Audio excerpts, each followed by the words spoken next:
الحمد لله ذي المجد والعلا والعز والبقاء والغيرة والثناء والعظمة والكبرياء، والصلاة والسلام على سيد الرسل وخاتم الأنبياء، شمس الضحى بدر الدجى صدر العلا نور الهدى سيدنا محمد المصطفى والمجتبى وعلى آله وأصحابه النجوم الهدى. أما بعد، فأعوذ بالله السميع العليم من الشيطان الرجيم. بسم الله الرحمن الرحيم. كنتم خير أمة أخرجت للناس تأمرون بالمعروف وتنهون عن المنكر وتؤمنون بالله. صدق الله وصدق رسوله النبي الكريم الأمين الرؤوف الرحيم. اللهم رب اشرح لي صدري ويسر لي أمري واحلل عقدة من لساني يفقهوا قولي.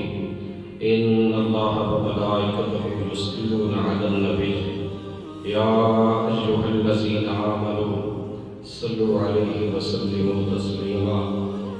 اللهم صل على سيدنا ومولانا محمد وأصحابه وأزواجه وآل سيدنا محمد وبارك وسلم. محبت سے پڑھیے الصلاۃ والسلام علیک یا سیدی یا رسول اللہ وعلی آلک واصحابک یا سیدی یا حبیب اللہ. الصلاۃ والسلام علیک یا سید الانبیاء والمرسلین وعلی آلک واصحابک یا شفیع المذنبین. امت مسلمہ کئی صدیوں سے انحطاط اور زوال کی زندگی بسر کر رہی ہے. آج عرب و عجم میں امت مسلمہ کو ذبح کیا جا رہا ہے.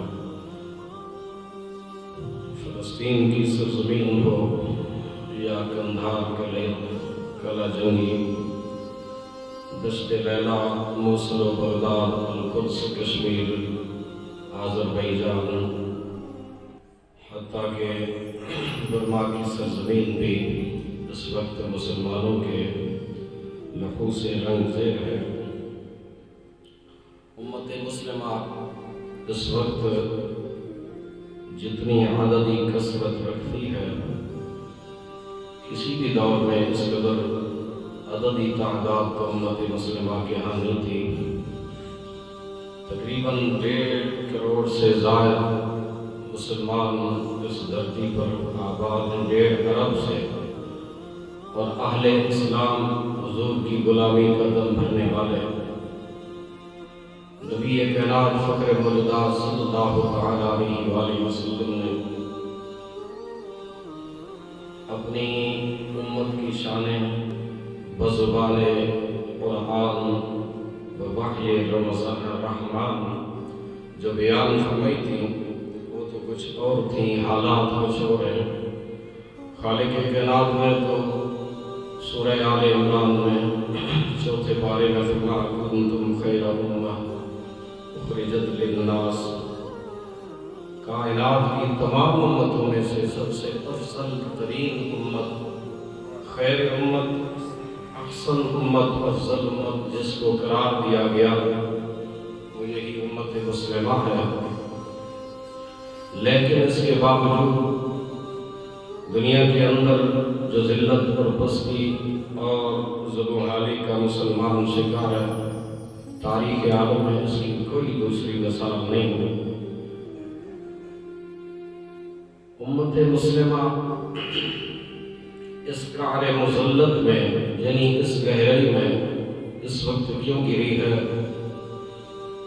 آج کے جدید تجزیہ نگار کہتے ہیں کہ اس کی وجہ معاشی وسائل کی کمی ہے. ہم وہ ایجادات نہیں کر پا رہے جو دوسری قوموں نے کر لیے. ہمارے پاس وہ چیزیں نہیں ہیں جو ان کے پاس ہیں. کل 9 نومبر یوم اقبال گزرا، جس کو آپ اقبال ڈے بولتے ہیں. اقبال کئی سال پہلے امت کے زوال کا سبب اور اس کی بنیادی وجہ خود بیان کر گئے. وہ فرماتے ہیں زوال بندہ مومن کا بے زری سے نہیں، یعنی دولت نہ ہو تو بندے پر زوال آ جائے، مومن پر زوال آ جائے، فرماتے ہیں یہ ممکن ہی نہیں۔ اقبال پھر کیا چیز ہے، کیا وجہ ہے کہ مسلمان زوال کا شکار ہوتے جا رہے ہیں؟ اقبال نے پھر مثالیں دی، کہا اسلام پر بے زری کا زمانہ گزرا، لیکن اسلام اس وقت عروج پر تھا۔ اسلام پر امیری کا دور بھی گزرا، اسلام اس وقت بھی عروج پر تھا۔ فرماتے ہیں وہ دیکھتے نہیں کہ بدر میں نہتے لوگ تھے، رمضان المقدس کا مبارک مہینہ تھا، جس کھجور کو چوس کر وہ سحری کرتے تھے، اسی کھجور کو شام کو چوس کر وہ افطاری کرتے تھے۔ اقبال کہتے ہیں پھر وہ کیا وجہ ہے؟ کہا اسلام کے اندر وہ بے زری کا دور تو دیکھا گیا جب حضرت بلال، ابو ذر اور دیگر اصحاب رسول کے پاس بظاہر کچھ نہ تھا، لیکن اسلام کی برکت سے وہ سب کچھ تھا جو ہونا چاہیے تھا۔ اللہ رب ذوالجلال جل مجدہ الکریم کے پاک نبی صلی اللہ علیہ وسلم کی امت نے وہ دور بھی دیکھا جب احد کے شہداء کے مقدس مبارک مطہر اجسام جمع ہوئے، دفن کرنے کی باری آئی تو دو قبروں میں بھی اصحاب ایک قبر میں دو اصحاب رسول کو بھی دفنایا گیا۔ مثال اس کی احد کی وادی میں اس وقت بھی سید الشہداء سیدنا حضرت امیر حمزہ بن عبد المطلب رضی اللہ عنہ ہے، ساتھ لیٹنے والی شخصیت مصعب بن عمیر رضی اللہ تعالیٰ عنہ ہے، آپ ہی کی پھپھی جان حضرت سیدہ صفیہ رضی اللہ عنہ دو چادریں لائی بھائی کے کفن کے لیے۔ رحمت کے تاجدار نبی میرے مکی مدنی آقا صلی اللہ علیہ وسلم نے فرمایا شہید دو ہیں، چادریں دو ہیں، تقسیم کر لیتے ہیں، ایک چادر میں دونوں کو دفنا دیتے ہیں۔ یہ اسلام کا وقت تھا جب اسلام کے پاس بظاہر بے زری تھی، لیکن اسلام پر زوال نہیں تھا۔ اقبال نے پھر آگے مثالیں دی، کہا صرف امیر حمزہ کی بات نہیں، وہ جو ساتھ لیٹنے والا ہے مصعب بن عمیر مکے کا بہت بڑا رئیس تھا۔ مکہ المکرمہ میں ایک خاتون تھی، اس وقت بہت بڑی تاجرہ، رئیسہ مکہ انہیں کہا جاتا تھا۔ مصعب بن عمیر ان کے بیٹے تھے، وہ اپنے بیٹے کو شہنشاہوں کی طرح رکھا کرتی تھی، روزانہ کا نیا لباس اعلیٰ ترین مملکت عرب میں سے جہاں سے خوشبو ملتی بیٹے کے لیے منگواتی۔ مصعب بن عمیر پر وہ دور بھی گزرا جب جس گلی سے مصعب گزر جاتے تھے اہل مکہ شام تک خوشبوئیں سونگ کر بتاتے تھے اس گلی سے مصعب بن عمیر گزرے۔ لیکن ہجرت آئی، حبشہ چلے گئے، حالات کچھ نارمل ہوئے، واپس مکہ تشریف لے آئے۔ مکہ جب آئے تو مصعب بن عمیر کی ماں نے وہ سب کچھ چھین لیا تھا ان سے جب اسلام انہوں نے قبول کیا، حتیٰ کہ رسالت پر آپ صلی اللہ علیہ وسلم نے وہ کیفیت اور حیت بھی دیکھی۔ مصعب بن عمیر کی وجود انسانی پر دو چادریں کم از کم ہوتی ہیں، ایک شلوار کی شکل میں، دوسرا کرتے کی شکل میں، لیکن مصعب بن عمیر حبشہ سے آئے تھے ایک ہی چادر میں تھے، تہبند میں۔ رسول کائنات صلی اللہ علیہ وسلم نے اس منظر کو دیکھا، حضور کی چشمان رحمت سے آنسو نکل پڑے۔ مصعب بن عمیر کو دیکھ کر رسول کائنات صلی اللہ علیہ وسلم نے فرمایا مصعب تیرا وہ دور یاد آ گیا جس دور میں اسلام کی خاطر تو نے سب کچھ چھوڑا، لیکن آج کتنے آنسو بہے ہوں گے اود کی وادی میں جب رسول اللہ صلی اللہ علیہ وسلم نے ان کے لیے کفن تک بھی مہیا نہ پایا۔ برادران اسلام، یہ اسلام کی غربت کی کہانی ہے۔ حضرت مصعب بن عمیر رضی اللہ تعالیٰ عنہ حضرت امیر حمزہ رضی اللہ عنہ کے پہلوں میں سلا دیے جاتے ہیں۔ وہ بھی تاریخ اسلام میں ایک حصہ ہے کہ جب سیدنا ابو بکر و عمر رضوان اللہ علیہم اجمعین مصطفیٰ کریم صلی اللہ علیہ وسلم کے دونوں دائیں اور بائیں کندھے، یعنی حضرت ابو بکر و عمر دو بازو، رسول کائنات صلی اللہ علیہ وآلہ وسلم آستانہ نبوت سے نکلتے ہیں، اپنے دروازے پر مسجد نبوی شریف کی مین شاہراہ پر دونوں یاروں کو پاتے ہیں،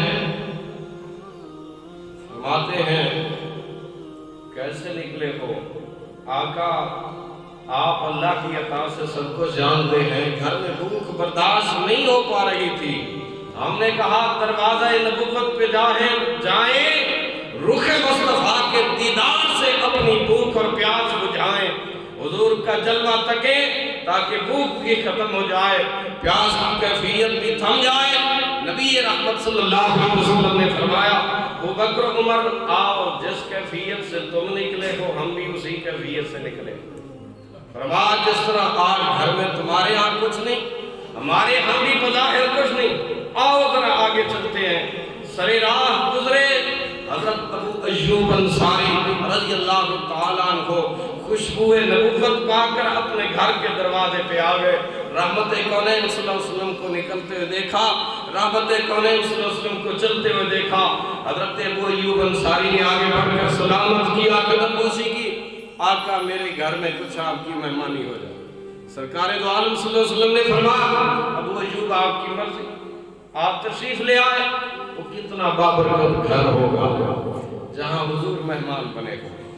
سیدنا حضرت ابو ایوب انصاری رضی اللہ عنہ نے جلدی جلدی سے بکری کا ایک بچہ، بڑی بولیے چاہتا کہ بکرا ایک ذبح کیا، گھر میں گوشت بنا کے دیا، زوجہ سے کہا جلدی جلدی کھانا تیار کرے، میرے کائنات کے سب سے عظیم ترین مہمان آئے۔ کھانا تیار ہونے لگا، ابھی کھانے میں کچھ دیر تھی، حضرت ابو ایوب انصاری آپ کے کھجوروں میں سے کھجور کا ایک درخت تھا جس پر پھل لگا تھا، جلدی سے توڑ کر ایک شاخ لے آئے اور عرض کیا پیارے آقا جب تک یہ کھانا تیار ہوتا ہے اس وقت تک آپ اپنے یاروں کے ساتھ یہ تناول فرمائیں۔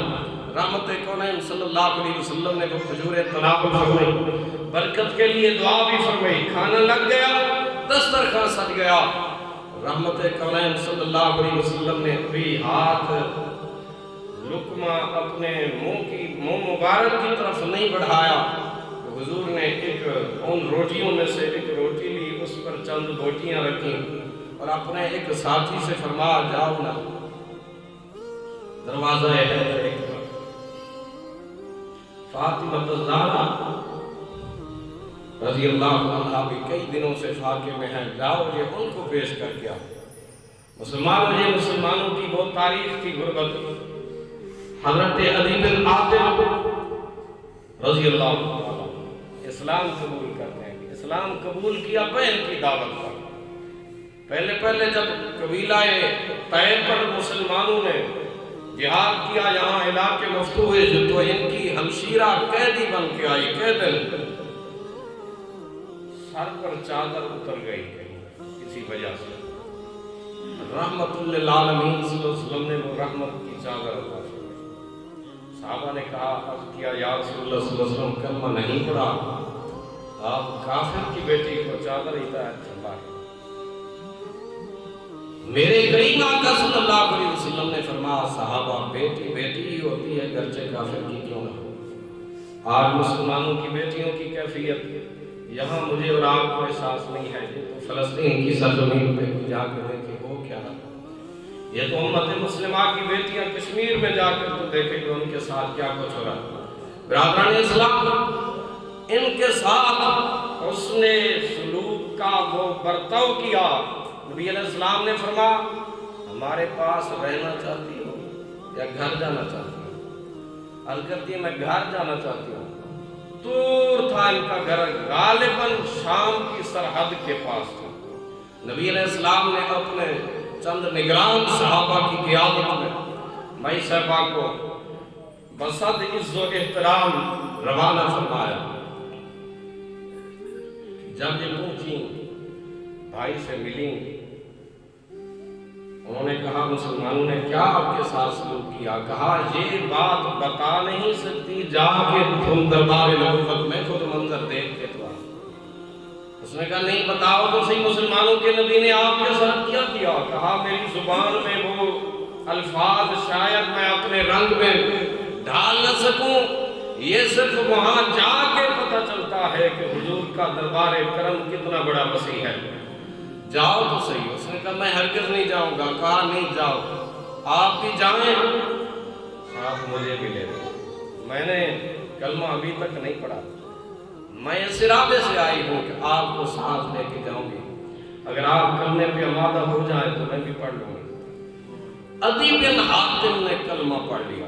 دربار نبوت میں رسول اللہ صلی اللہ علیہ وسلم کے بیٹھے کہ ایک شخص آیا۔ حضرت عدی بن حاتم پہلی ملاقات میں کلمہ پڑھ کر غلامی اختیار کر کے صحابیت کے درجے پہ فائز ہو کر بیٹھے ہیں۔ ایک شخص آیا اور اس نے نبی کائنات فخر موجودات صلی اللہ علیہ وسلم کی خدمت اقدس میں سلام عرض کیا۔ رحمت کونین صلی اللہ علیہ وسلم کی بارگاہ میں سلام عرض کرنے کے بعد اس نے اپنی کیفیت بیان کی۔ عرض کرتا ہے آقا غربت نے میرا بہت برا حال کر دیا، میرے کریم آقا صلی اللہ علیہ وسلم میری کچھ مدد ہو جائے، میں صحیح مسلم کھول چکا ہوں۔ آقا کریم صلی اللہ علیہ وسلم نے ارشاد فرما صدا غربت کا دور کسی پر نہیں رہتا، اللہ رب ذوالجلال مسلمان پر یہ ایام وتلک الایام نداولها بین الناس، یہ ایام بدلتا رہتا ہے۔ حضرت عدی بن حاتم کہتے ہیں نبی علیہ السلام نے آنے والے کو خبر دی، پیشین گوئی سنائی اسی مجلس میں، کہا ان قریب میری امت پر یہ بے زری کا دور ختم ہو جائے گا، اتنی عادت اور دولت آ جائے گی۔ سید الانبیاء صلی اللہ علیہ وسلم نے فرمایا ہیرا کے مقام سے اکیلی خاتون سر پر سونے کی تھال لے کر چلے گی، مکہ تک پہنچے گی، سوائے اللہ کے اس کے دل میں کسی کا خوف نہیں ہوگا۔ حضرت عدی بن حاتم کہتے ہیں جب یہ بات میں نے سنی، میں نے اسی مجلس میں عرض کیا آقا قبیلہ طے کے ڈاکو مر گئے ہوں گے جن کی ڈاکو اور راہزنی کا خوف پورے عرب کے دل پر بیٹھ چکا ہے، یعنی اپنے قبیلے کی بات کی۔ عدی بن حاتم نے چونکہ قبیلہ طے سے ان کا تعلق تھا، عرض کیا آقا وہ ڈاکو مر گئے ہوں گے؟ نبی کائنات صلی اللہ علیہ وسلم نے فرمایا نہیں راہزن راہبر بن جائیں گے۔ فرمایا میرے اسلام کی برکت سے راہزن جو ہے وہ راہبر بن جائیں گے، فرمایا وہ جو کفر و ضلالت کی گمراہی میں گر چکے ہیں وہ ہادی بن جائیں گے۔ فرمایا وہ کیا خوب ترجمانی کی کہ خود نہ تھے جو راہ پر اوروں کے ہادی ہو گئے۔ ایک نظر تھی جس نے مردوں کو مسیحا کر دیا، کریم کائنات فخر موجودات صلی اللہ علیہ وسلم نے پھر ارشاد فرمایا عدی بن حاتم تیری نظریں دیکھیں۔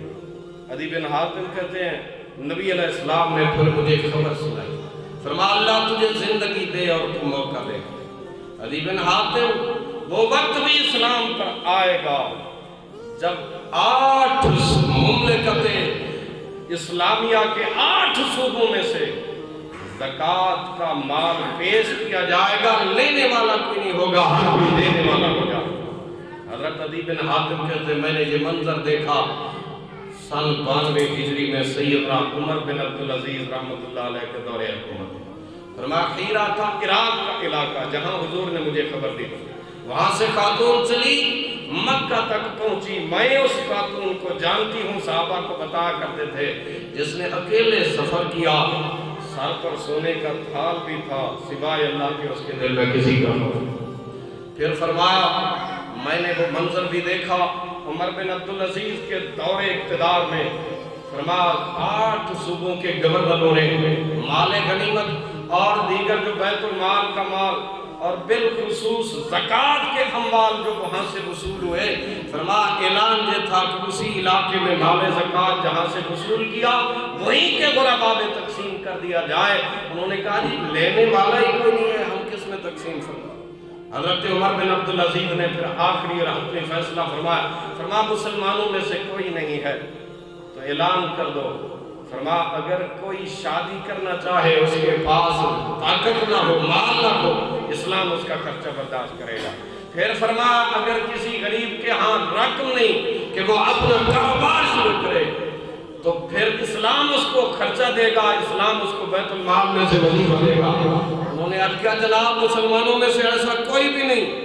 عمر بن عبدالعزیز نے کہا جن لوگوں سے جزیہ وصول کیا آپ نے، ٹیکس وصول کیا، کیونکہ ذمہ لوگ یعنی غیر مسلم لوگ ان کی مملکت میں جو رہا کرتے تھے تو غیر مسلم سے اسلام ٹیکس لیتا ہے، ذمہ لیتا ہے، وہ جزیہ ہوتا ہے کہ اسلام ان کی حفاظت کی ذمہ داری اٹھاتا ہے حکمران وقت، وہ سالانہ پے کرتے ہیں۔ عمر بن عبدالعزیز نے فرما جن سے ٹیکس لیا انہیں کو واپس کرو، فرما اور ان سے کہو یہ رقم بطور ادھار دے رہے ہیں، اپنا کاروبار کرو، جب زندگی میں تمہیں آسانی کے ساتھ موقع ملے تو ہماری وہ رقم واپس کرو۔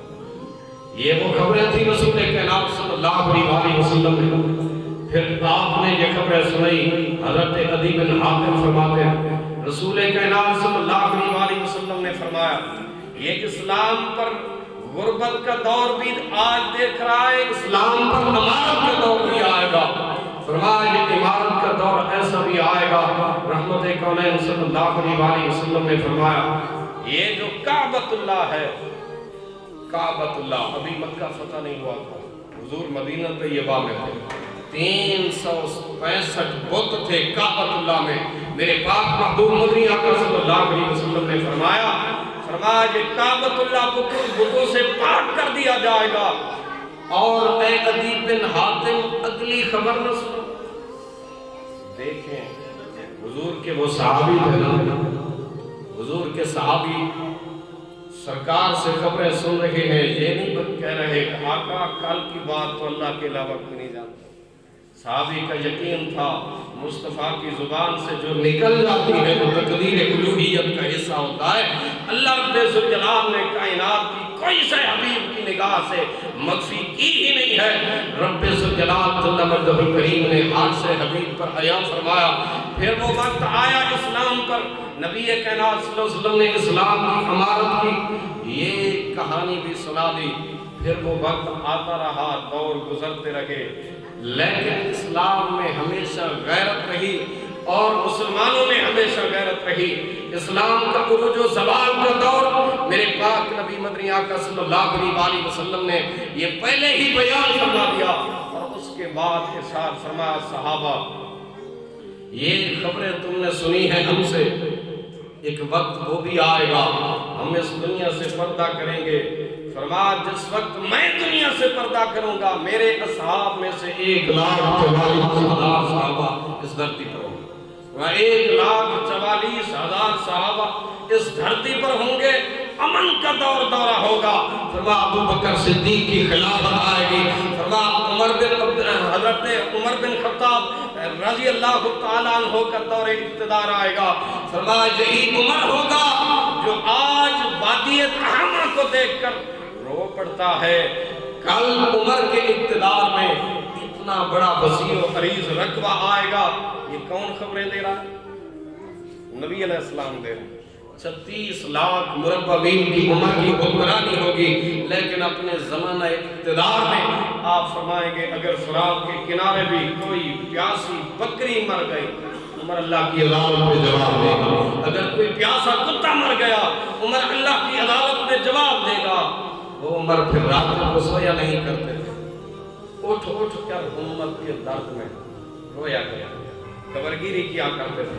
امت مسلمہ کی خبرگیری حضرت عمر بن عبدالعزیز، اور حضرت عمر بن عبدالعزیز انہی کی نسل میں سے ہے جن کو عمر بن خطاب کہا جاتا ہے۔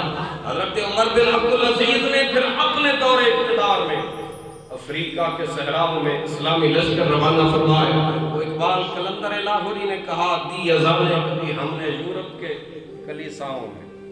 اقبال بے کی چھٹی کرنے والوں، اقبال عام شخصی نہیں، اقبال مفکر اسلاموں کے گزرا، اس اقبال مصور پاکستانوں کے گزرا، اقبال وہ عظیم شخصیت ہیں۔ اقبال کہتے ہیں میں گیا تو ہوں یورپ میں پڑھنے کے لیے، انگلستان میں پڑھنے کے لیے، لیکن اقبال کہتے ہیں وہاں کی جو آب و ہوا تھی، اقبال اس سے ہرگز متاثر کبھی نہیں ہوا۔ آپ فرماتے ہیں دبستانی ہوا میں گرچہ تیزی تھی شمشیر سی، لندن میں بھی نہ چھوٹے مجھ سے آداب۔ فرما وہاں لندن جا کر بھی مجھ سے سحر خیزی کے آداب، یعنی تہجد کی نماز مجھ سے نہیں چھوٹی۔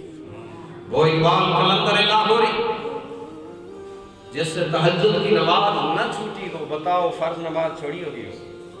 وہ اقبال قلندر لاہوری کتاب لکھی آپ کے وصال، اقبال بعد از وصال، محمد علی جوہر نے، انہوں نے لکھا اقبال اس امت کا عظیم درد مند مفکر، وہ عظیم مفکر جس نے کہا دی اذانیں کبھی یورپ کے کلیساؤں میں، کبھی افریقہ کے تپتے ہوئے صحراؤں میں، دشت و دشت دریا بھی نہ چھوڑے ہم نے، بحر ظلمات میں دوڑا دیے گھوڑے ہم نے۔